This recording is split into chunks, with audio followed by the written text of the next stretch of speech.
Без предметов роскоши и лишней атрибутики. Здесь все по-простому. На полу ковры, деревянные стены. Это мечеть, старейшая в Волгоградской области. Построена почти 260 лет назад.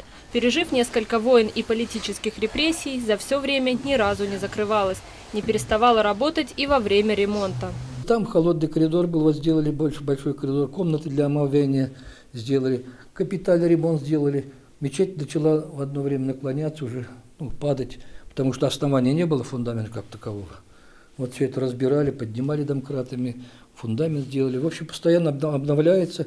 Оставив обувь у входа и насущные проблемы за порогом, они погружаются в молитву. Люди разных возрастов и чинов под крышей мечети в селе Малые Чепурники становятся равными. Их объединяет джума намаз или пятничная молитва. Это важнейшее событие в жизненном укладе мусульманской уммы.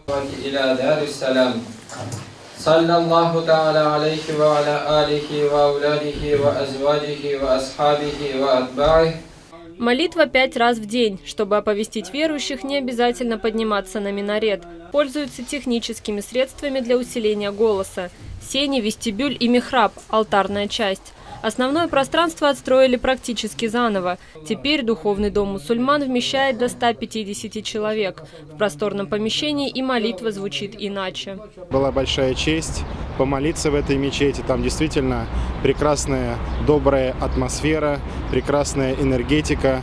И строение немножко отличается. И материалы постройки использованы, в основном это дерево. Сейчас мечети строят в основном из камня, из кирпичей.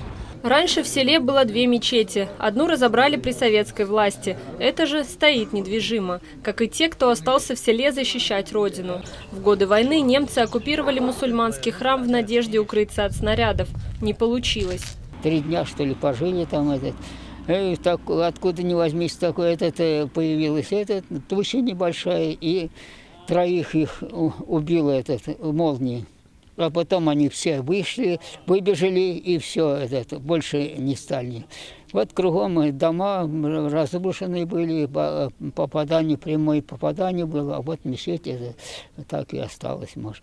Одноэтажный сруб небольших размеров с балочным перекрытием и скатной крышей. Это скромное здание имеет характерные формы сельских построек. Архитектура в традиционном стиле классицизма. Однако отличие от других старинных мечетей все же есть.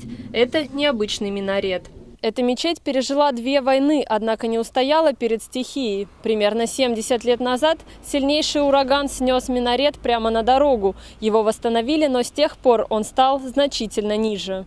Исконно татарское село Малые Чепурники в 40 километрах от Волгограда. В августе 1942 года оно подверглось налетам вражеской авиации. Уцелели лишь 2 постройки – мечеть и школа, которая, в отличие от духовного дома, закрылась несколько лет назад. Здание сохранилось практически полностью. Кирпич к кирпичу так же плотно, как солдаты советской армии, плечом к плечу противостояли врагу. У Марьям Болитовой в этой школе учились несколько поколений родственников, поэтому она для нее – значительная часть воспоминаний. Бомбили Волгоград, нас все села отправили в разные места.